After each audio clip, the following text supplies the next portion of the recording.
ಲೋಕಸಭೆಯಲ್ಲಿಂದು ಪ್ರತಿಪಕ್ಷಗಳ ಮುಂದುವರೆದ ಗದ್ದಲಗಳಿಂದ ಕಲಾಪಕ್ಕೆ ಅಡ್ಡಿಯುಂಟಾಯಿತು.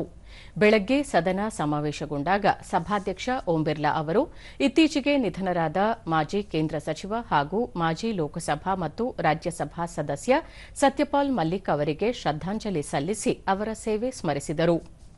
ಬಳಿಕ ಮೃತರ ಗೌರವಾರ್ಥ ಸದನದಲ್ಲಿ 1 ನಿಮಿಷ ಮೌನ ಆಚರಿಸಲಾಯಿತು. दिवंगत आत्मा के सम्मान में कुछ देर मौन रहेगी।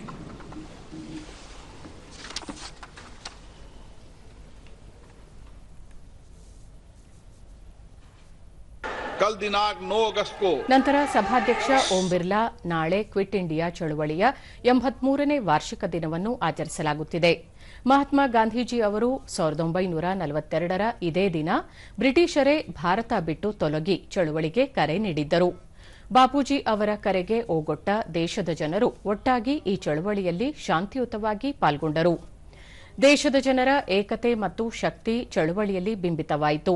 ಸ್ವಾತಂತ್ರ್ಯಕ್ಕಾಗಿ ಬಲಿದಾನ ಮಾಡಿದ ಎಲ್ಲ ಹೋರಾಟಗಾರರಿಗೆ ಈ ಸಂದರ್ಭದಲ್ಲಿ ಗೌರವ ನಮನ ಸಲ್ಲಿಸಲಾಗುತ್ತಿದೆ ಎಂದರು. ಸಾಮೂಹಿಕ ಸಂಕಲ್ಪ ಲಿಯಾ ಥಾ. ಲಖೀಂಪುರ್ ಖೀರಿ ಕಾ ಸವಾಲ್ ಹೈ. ರಸಗೊಬ್ಬರವನ್ನು ಕೇಂದ್ರ ಸರ್ಕಾರ ರಾಜ್ಯಗಳಿಗೆ ಅಗತ್ಯಕ್ಕೆ ತಕ್ಕಂತೆ ಪೂರೈಸುತ್ತಿದೆ ಎಂದು ಕೇಂದ್ರ ಆರೋಗ್ಯ ಹಾಗೂ ರಾಸಾಯನಿಕ ರಸಗೊಬ್ಬರ ಖಾತೆ ಸಚಿವ ಜೆಪಿ ನಡ್ಡಾ ಲೋಕಸಭೆಯಲ್ಲಿಂದು ತಿಳಿಸಿದ್ದಾರೆ. ಪ್ರಶ್ನೋತ್ತರ ವೇಳೆಯಲ್ಲಿ ಉತ್ತರಿಸಿದ ಅವರು, ಯೂರಿಯಾ ಸೇರಿದಂತೆ ರಸಗೊಬ್ಬರ ಕೊರತೆ ಇಲ್ಲದಂತೆ ಸರ್ಕಾರ ಕ್ರಮ ಕೈಗೊಂಡಿದೆ.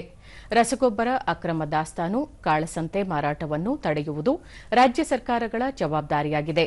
ಅಂತೆಯೇ ಅಕ್ರಮಗಳ ತಡೆಗೆ ರಾಜ್ಯಗಳಿಗೆ ಅಧಿಕಾರ ನೀಡಲಾಗಿದೆ ಎಂದರು. अभी 5146 स्टॉक में पड़ा हुआ है यूरिया. ये मैं लखीमपुर खीरी का बता रहा हूं. ದೇಶದಲ್ಲಿ ವೈದ್ಯರ ಕೊರತೆ ತುಂಬುವುದಕ್ಕೆ ಹೊಸ ವೈದ್ಯಕೀಯ ಕಾಲೇಜುಗಳ ಸ್ಥಾಪನೆ ನೆರವಾಗುತ್ತದೆ ಎಂದು ಆರೋಗ್ಯ ಮತ್ತು ಕುಟುಂಬ ಕಲ್ಯಾಣ ಖಾತೆ ರಾಜ್ಯ ಸಚಿವೆ ಅನುಪ್ರಿಯಾ ಪಟೇಲ್ ಹೇಳಿದರು. ಪ್ರಶ್ನೆಯೊಂದಕ್ಕೆ ಉತ್ತರಿಸಿದ ಅವರು, ದೇಶದಲ್ಲಿ 157 ಹೊಸ ವೈದ್ಯಕೀಯ ಕಾಲೇಜುಗಳು ಸ್ಥಾಪನೆಯಾಗಿವೆ. ಈ ಸಂಸ್ಥೆಗಳ ಮೂಲಕ ಹೆಚ್ಚಿನ ಸಂಖ್ಯೆ ವೈದ್ಯರು ಲಭ್ಯವಾಗುತ್ತಿದ್ದಾರೆ. ವೈದ್ಯಕೀಯ ಕಾಲೇಜುಗಳ ಜೊತೆಗೆ ನರ್ಸಿಂಗ್ ಕಾಲೇಜುಗಳ ಸ್ಥಾಪನೆಗೂ ಕ್ರಮ ಕೈಗೊಳ್ಳಲಾಗಿದೆ. ಈ ಮೂಲಕ ಶುಶ್ರೂಷಕ ಸಿಬ್ಬಂದಿ ಸಂಖ್ಯೆಯೂ ಹೆಚ್ಚಾಗುತ್ತಿದೆ. ರಾಷ್ಟ್ರೀಯ ಆರೋಗ್ಯ ಮಿಷನ್ ಅಡಿ ಕೇಂದ್ರ ಸರ್ಕಾರ ರಾಜ್ಯಗಳಿಗೆ ತಾಂತ್ರಿಕ ಮತ್ತು ಹಣಕಾಸು ನೆರವು ನೀಡುತ್ತಿದ್ದು, ಮಾನವ ಸಂಪನ್ಮೂಲ ಹೆಚ್ಚಳಕ್ಕೂ ಕ್ರಮ ಕೈಗೊಳ್ಳಲಾಗಿದೆ ಎಂದರು.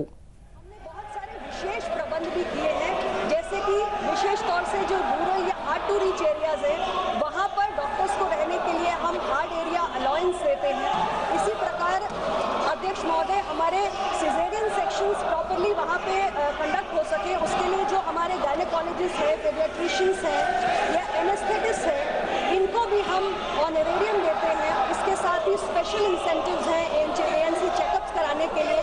और अब हमने राज्यों को नेगोशिएबल सैलरी का भी एक प्रावधान दिया है. ಬಿಹಾರದಲ್ಲಿ ಮತದಾರರ ಪಟ್ಟಿ ಪರಿಷ್ಕರಣೆ ಸೇರಿದಂತೆ ವಿವಿಧ ವಿಷಯಗಳ ಚರ್ಚೆಗೆ ಒತ್ತಾಯಿಸಿ ಕಾಂಗ್ರೆಸ್ ಮತ್ತು ಪ್ರತಿಪಕ್ಷಗಳು ಘೋಷಣೆ ಕೂಗುತ್ತಾ ಗದ್ದಲ ಉಂಟು ಮಾಡಿದ್ದರಿಂದ ಕಲಾಪವನ್ನು ಮಧ್ಯಾಹ್ನ 12 ಗಂಟೆಗೆ ಮುಂದೂಡಲಾಯಿತು. नियोजित सदन बाधित करने की जिम्मेदारी आपकी होगी. देश देख रहा है इस बात को लेकर. सदन की कार्रवाई आज 12 बजे तक के लिए स्थगित की जाती है. ಸದನ ಮತ್ತೆ ಸೇರಿದಾಗ ಪ್ರತಿಪಕ್ಷಗಳ ಸದಸ್ಯರು ಕಲಾಪಕ್ಕೆ ಅಡ್ಡಿಯುಂಟು ಮಾಡಿ ಗದ್ದಲ ನಿರ್ಮಿಸಿದ್ದರಿಂದ ಕಲಾಪವನ್ನು ಮಧ್ಯಾಹ್ನ 3 ಗಂಟೆಗೆ ಮುಂದೂಡಲಾಯಿತು.